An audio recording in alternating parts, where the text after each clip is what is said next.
How many folks out know how to write the alphabet? Well, I'm sure you all do. And the nice thing about the alphabet is, at least if you're in one language, then it's the same all the time, right? And the problem is sometimes that you can't read what somebody else is writing. Well, welcome back to Design with Miyoshi, and today I want to talk a little bit about lettering. Now, most of my students in my class, we don't letter tons. We don't get good enough to practice it. We don't talk about the stroke sequence and all that good stuff, but we do a little bit of lettering. So, I want to just talk about lettering. Now, one of the things that we do in my class is we throw away half of the alphabet.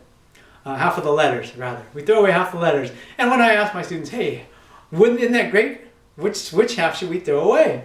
And some people say the front half, some people say the last half, but most people catch on right away and they say, hey, let's get rid of the bottom half. And by that I mean, let's get rid of the lowercase letters. And that's what we do. We only use capital letters when we letter. That makes it easier to read. It makes things more standard.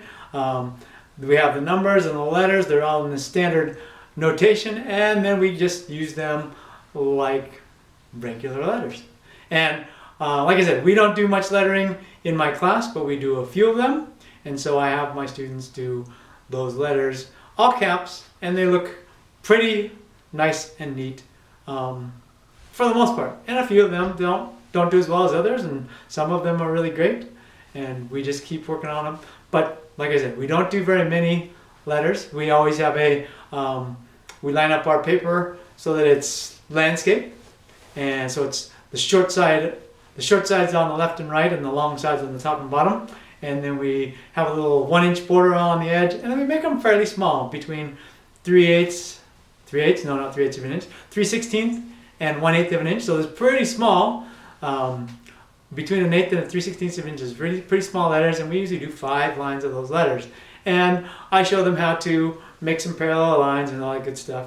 And then we just make 5 lines of letters, and we just write whatever. Now, when we do that, I do not go over the stroke sequence. However, if you were to do over the stroke sequence, you would notice that you pretty much go from the top down on every letter.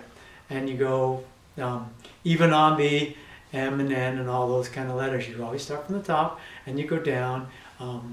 Some nice things about them, things like the M and the N always have vertical lines, and the W never has vertical lines, and they all have nice, neat widths to go with them. The 4 never has an open top, it always is closed on the top, and those kind of things. So I talk about those kind of things in my classroom all the time.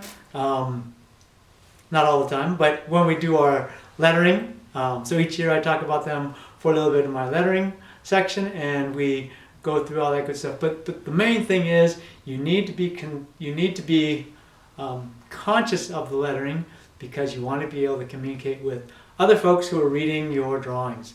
So think about that as you are making notations on a sketch or on a drawing.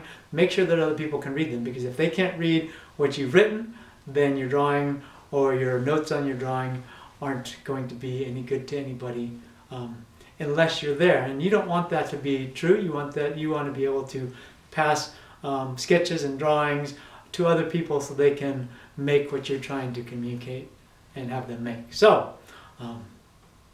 lettering, really important stuff to do.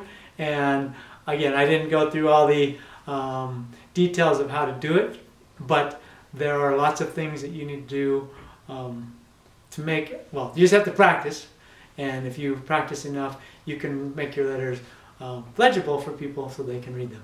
So thanks for tuning in. We'll see you next time on Design with Miyoshi.